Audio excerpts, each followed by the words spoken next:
On te vend souvent le dropshipping comme une façon simple et rapide de générer de l'argent sur Internet. Sauf que les personnes qui te font ces promesses-là sont souvent des personnes qui vendent une formation en dropshipping. Naturellement, tu ne peux pas toujours faire confiance à ces personnes-là. Moi, je n'ai rien à te vendre, j'ai juste une formation 100% gratuite, donc je suis là pour te donner la vérité, qu'elle soit positive ou négative. Et c'est pour ça qu'aujourd'hui, je t'ai préparé une vidéo un peu atypique de pourquoi il ne faut pas que tu te lances en dropshipping. Car non, le dropshipping, ce n'est pas fait pour tout le monde et la plupart des gens qui essayent, ils finissent par échouer ou abandonner. Aujourd'hui, grâce à cette vidéo, tu vas pouvoir savoir si le dropshipping, oui ou non, c'est fait pour toi. Donc si tu es intéressé, reste bien jusqu'à la fin car tu vas vraiment pouvoir comprendre quels sont les enjeux du dropshipping et pourquoi il faut que tu te lances ou pas.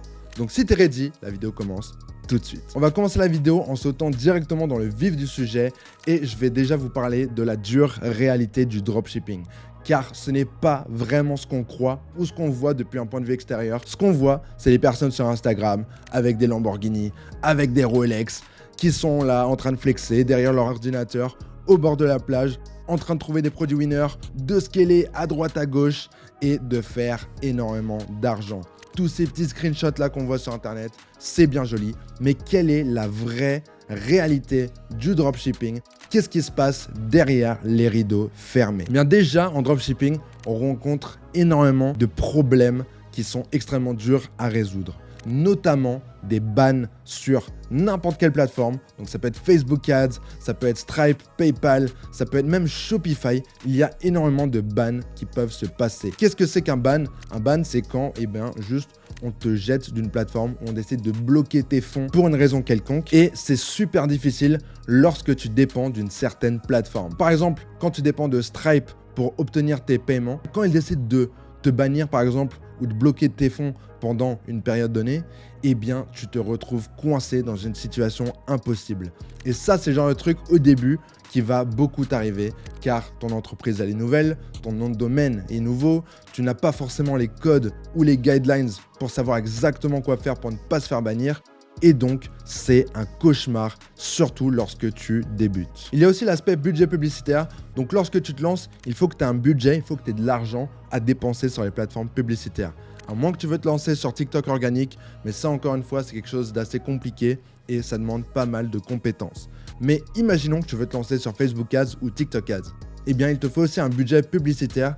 Et des fois, ça prend une belle petite somme avant que tu arrives à devenir rentable. Car bien sûr, lorsque tu te lances sur Facebook Ads ou sur TikTok Ads, tu n'as pas d'expérience. Et comme pour n'importe quelle autre chose, quand tu n'as pas d'expérience, tu te doutes bien que ça ne va pas marcher dès le début. Sauf que tu dois commencer à dépenser ton argent dès le début pour commencer à effectuer des tests, gagner en expérience et progressivement pouvoir obtenir des résultats. Eh bien, ça peut vite s'additionner et si tu n'as pas un bon budget de départ, eh bien, tu peux vite te retrouver dans le rouge sans avoir gagné un seul centime. Car pour toucher 1000 personnes par exemple, eh bien, ça va coûter de plus en plus cher. Même si c'est que de quelques centimes, eh bien, les coûts s'additionnent très rapidement. C'est pour ça que malgré toutes les promesses qu'on te fait sur le dropshipping, sur YouTube par exemple, eh bien, il y a un travail vraiment acharné à fournir derrière. Mais en plus de tout ça, il y a du stress qui vient à cause de ce genre de problème que je viens de t'évoquer, par exemple les bans, etc. Et aussi en fonction de ton budget, en fonction de combien tu peux te permettre de perdre. Et lorsque tu te lances en dropshipping, il y a aussi un défi émotionnel. C'est-à-dire que tu as pas mal d'émotions qui vont se mélanger à ton business et ça va pas être simple pour générer tes premiers résultats, car les émotions, c'est vraiment pas quelque chose de positif en business. Lorsque tu vas avoir tes premiers résultats, tu vas avoir une sorte d'ascenseur émotionnel, car des fois, quand tu vas faire des très bons résultats, tu vas être super content, tu vas être super heureux, tu vas être super excité, mais quand tu vas pas faire d'argent le lendemain, par exemple, eh bien, ça va être très difficile. Et c'est ce genre d'ascenseur émotionnel qui dégoûte énormément de personnes lorsqu'ils se lancent en dropshipping. Et moi, honnêtement, j'ai failli arrêter le dropshipping à cause de ça, parce que je ne vais pas vous mentir, c'était très difficile au début, surtout quand tu es jeune. En fait, tu as vraiment du mal à gérer tes émotions. Et du jour au lendemain, de passer d'une humeur super positive où tu es trop heureux, tu es trop content d'avoir fait tes premiers sous à quelques jours après, où par exemple tu te prends un ban ou pour quelconque raison tu ne fais plus d'argent et qu'après ça revient tout le temps, tous les quelques mois, tous les quelques semaines, eh bien, je te garantis que c'est vraiment pas facile. Alors oui, je sais ce que tu vas me dire, ah mais c'est rien, c'est juste des émotions, nanani, nana. Et je comprends très bien que ça peut paraître complètement anodin, mais je te garantis que dans ton parcours entrepreneurial, ça c'est quelque chose que tu vas ressentir, c'est sûr. Et je te souhaite vraiment d'être suffisamment mature et intelligent émotionnellement pour justement mettre ça un peu de côté et pouvoir prendre des décisions rationnelles. Ça peut vraiment flouter ta capacité à prendre des bonnes décisions et des fois, ça va te mener tout droit dans un mur. En plus de l'émotion que peut te procurer tes résultats, il y a aussi un autre type d'émotion et c'est l'émotion de se sentir coupable. Car comme je l'ai mentionné dans des précédentes vidéos, au début, ça va être très difficile de satisfaire tes clients. Donc déjà, oui, ça pose une question d'éthique, de est-ce que tu as envie de te lancer en dropshipping, sachant qu'au début, ça va pas être super éthique parce que tu vas pas pouvoir satisfaire tous tes clients. Mais ça va aussi te faire sentir coupable, tout simplement, de ne pas être une bonne personne, d'être un arnaqueur. C'est vraiment une sensation qui peut dégager du fait d'être un dropshipper. Et c'est vraiment quelque chose que moi, j'ai ressenti personnellement au début. Et comme je l'ai dit dans une autre vidéo, j'ai failli arrêter le dropshipping à cause de ça, en fait. Donc vraiment, parce que moi, je m'occupais du SAV, je faisais tout moi-même dès le début. Eh bien, à force de me prendre de la négativité des clients pas satisfaits et tout, eh bien vraiment, je voulais arrêter le dropshipping et j'ai même arrêté le dropshipping pendant plus d'1 an et je me suis remis quand j'avais vraiment plus le choix et que j'étais dos au mur car j'étais en Thaïlande, j'avais que 50 € dans mon compte en banque. Si tu veux en savoir plus, regarde mes autres vidéos. Mais en tout cas, c'est quelque chose qui est très réel. C'est ce sentiment d'être coupable. En plus de ce que je viens de te dire, il y a aussi du coup une complexité en termes d'administration. Comme pour n'importe quelle entreprise, quel business bien sûr, eh bien il y a aussi un côté assez stressant et c'est l'administration. C'est de faire de la comptabilité, c'est d'être en règle aux yeux de la loi, c'est de payer sa TVA ou de trouver une solution, c'est d'ouvrir une entreprise ou une micro-entreprise ou de s'expatrier. Donc il y a pas mal de choses comme ça à prendre en compte. Après ça, je vous conseille de pas trop vous y pencher dessus dès le début, car ça va peut-être vous démotiver assez rapidement.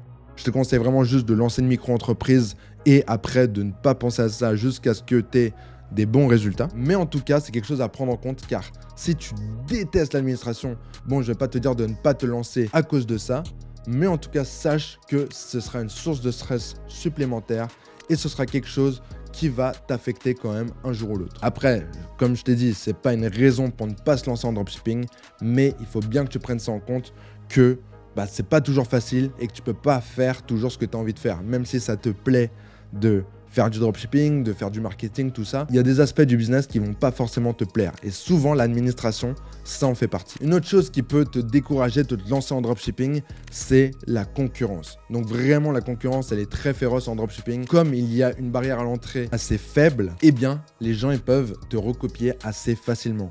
Donc, même si tu as un produit winner, tu trouves un produit winner, ça marche bien pour toi, eh bien, rien n'empêche quelqu'un d'autre de venir te trouver sur une plateforme telle que Minea ou voilà, une plateforme d'espionnage dropshipping et juste de reproduire ce que toi tu fais et de prendre une bonne part de ton marché. Et ça, c'est quelque chose qui m'est déjà arrivé, c'est quelque chose qui arrive à plein de gens. C'est très normal dans ce milieu-là, mais bon, il faut juste que tu sois au courant de ça. Et il faut que tu saches que c'est quelque chose qui peut tout à fait t'arriver. Il ne faut pas que tu te décourages à cause de ça si tu décides de te lancer en dropshipping. C'est quelque chose qui est normal et toi, il va falloir que tu te démarques si tu as vraiment envie de réussir sur le long terme. Ensuite, si tu n'es pas quelqu'un qui aime continuellement apprendre, c'est-à-dire que tu as envie d'avoir un certain set de compétences et que tu n'as plus envie d'apprendre après ça, tu as juste envie de pouvoir reproduire ce que tu fais tout le temps, eh bien, ça ne va pas marcher. Car pour réussir en dropshipping, il faut que tu apprennes continuellement. Il faut que tu sois continuellement à la recherche de nouvelles connaissances, de nouvelles compétences. Et aussi, il faut que tu fasses continuellement des recherches par rapport aux nouvelles tendances, aux nouvelles actualités, car c'est quelque chose qui va être très important pour ton business. Tu ne peux pas juste négliger tout ce qui se passe dans le marché, dans le pays même dans lequel tu es. Tu as un business, hein. Il faut que tu sois au courant des trends, des actualités. Il faut que tu sois au courant de ce qui marche, ce qui ne marche pas. Même si tu as déjà un business qui tourne, que ça marche déjà pour toi, il faut que tu restes concentré sur ce genre de choses car ça peut vite dégringoler et tu peux vite perdre tout ce que tu as. Comme je t'ai dit, c'est un milieu assez rude, donc il faut que tu sois continuellement en train de t'améliorer, d'améliorer tes compétences, d'apprendre des nouvelles choses qui vont t'aider, de mettre en place de nouvelles choses. Et c'est un peu ça l'esprit entrepreneurial et l'esprit de commencer un business. Mais j'ai l'impression qu'il y a beaucoup de gens qui oublient ça. Il y a beaucoup de gens qui oublient qu'en fait, le dropshipping, c'est un business comme un autre. C'est pas des paris sportifs, c'est pas encore une nouvelle manière de faire de l'argent rapide. Non. Oui, il y a des choses qui sont simplifiées, telles que tu n'as pas besoin d'avoir énormément d'argent pour te lancer, tu peux te lancer assez rapidement, tu n'as pas besoin de faire de la paperasse et tu n'as pas besoin d'avoir un business physique, mais ça ne veut pas dire que c'est facile. Et si tu veux te lancer en dropshipping, c'est une création d'entreprise, c'est une vraie boîte, tu crées une activité professionnelle et il faut que tu sois professionnel. Et derrière, il faut que tu sois en constante évolution et que tu sois en constante remise en question. Après tout ce que je viens de te dire, eh bien là, tu peux vraiment faire ton choix. Est-ce que le dropshipping, c'est fait pour toi? Si tu penses que le dropshipping, c'est trop difficile ou que c'est pas vraiment fait pour toi, eh bien, c'est pas grave. Monter une entreprise, monter un business, être un entrepreneur, ce n'est pas fait pour tout le monde. Il y a énormément de personnes qui sont très épanouies dans leur métier, dans leur boulot. Donc, tu peux très bien te trouver un travail qui te plaît et être très heureux avec ton salaire, ta vie. Et c'est ce que la plupart des gens font. C'est tout à fait naturel, c'est tout à fait normal. Je sais qu'il y a un genre de stigma autour du business, que maintenant être entrepreneur c'est à la mode et tout, mais en vrai de vrai, c'est pas fait pour tout le monde. Et si tu as un métier qui te plaît et que tu es épanoui dans ta vie avec ton métier, ça sert à rien de vouloir être entrepreneur, car clairement, c'est probablement pas fait pour toi. Personnellement, moi je sais que je pourrais jamais être un employé parce que je n'arrive pas. Je n'ai aucune compétence en vrai dans le monde du travail, donc je suis complètement nul, je ne peux rien faire.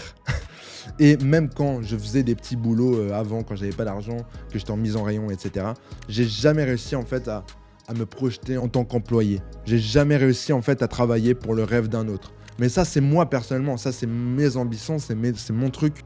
Et je sais pas, c'est comme ça que je me suis toujours senti. Mais il y a des personnes que ça ne dérange pas du tout et c'est tout à fait naturel. Donc, si tu n'as pas envie de lancer un business ou si tu ne penses pas que c'est fait pour toi, eh bien, c'est pas grave. Tu peux juste être heureux et devenir épanoui à travers d'autres choses dans ta vie. Si tu décides que le dropshipping, ce n'est pas fait pour toi, mais que tu as quand même envie de lancer un business ou un business en ligne, eh bien, il y a des tas d'autres options. Il y a des tonnes de choses que tu peux faire pour générer de l'argent sur Internet. Mais attention au syndrome de l'objet brillant. Car même s'il y a des business qui paraissent beaucoup plus faciles à lancer et que tu as l'impression qu'il y a beaucoup moins de problèmes, eh bien souvent ce n'est qu'une apparence. Car comme avec le dropshipping, d'un point de vue extérieur, tu as l'impression que tout est tout beau, tout est tout rose, alors qu'en vérité, eh bien, il y a énormément de problèmes, c'est pareil quoi. Donc dans tous les business, tu as des problèmes à résoudre, tu as des trucs chiants à faire. Et c'est comme ça. Donc je t'invite fortement quand même à te renseigner beaucoup sur un business avant de le lancer et surtout à essayer de comprendre quels sont les problèmes que tu vas devoir résoudre. Attention, ça ne veut pas dire que tu dois préméditer tes problèmes, etc. Mais juste pose-toi vraiment la question, est-ce que c'est vraiment ce que tu veux faire? Une citation que j'adore, même si je ne sais plus vraiment d'où elle vient, c'est « L'herbe n'est pas plus verte ailleurs, elle est plus verte là où on l'arrose ». Et c'est vrai. Donc, si tu as envie de lancer un business en ligne, que ce soit une agence SMMA, du dropshipping ou n'importe quoi, eh bien, sache juste que c'est une opportunité qui va fonctionner. Il faut juste que tu l'arroses. Il faut juste que tu travailles dessus. Ça ne sert à rien de sauter d'opportunité en opportunité, car c'est comme ça que tu vas te retrouver après plusieurs années et que tu n'auras rien accompli. Si malgré tout ce que je viens de te dire, tu penses encore que le dropshipping, c'est pour toi, eh bien, déjà félicitations et bienvenue à bord. Tu vas rencontrer de nombreux problèmes et tu vas probablement rencontrer tous les problèmes que j'ai listés dans cette vidéo. Mais ce n'est pas grave. Il faut juste que tu sois déterminé à réussir. Il faut que tu sois déterminé à résoudre tous ces problèmes. Et même lorsque tu les auras tous résolus, eh bien tu vas voir que tu auras encore d'autres problèmes à résoudre.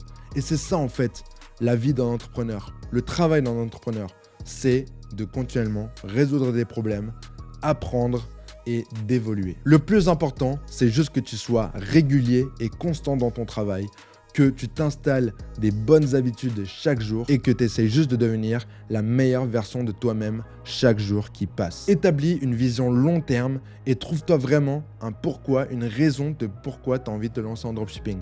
Pourquoi est-ce que tu as envie de réussir? Pourquoi est-ce que tu as envie de générer de l'argent? Car sans raison derrière tout ça, ça va vite devenir très difficile de rester déterminé sur le long terme. Donc, focus-toi sur une vision long terme et surtout, n'oublie jamais que si tu n'abandonnes jamais, tu ne vas jamais échouer. C'était London, abonne-toi pour ne rien rater. Moi, je te retrouve la semaine prochaine. Ciao!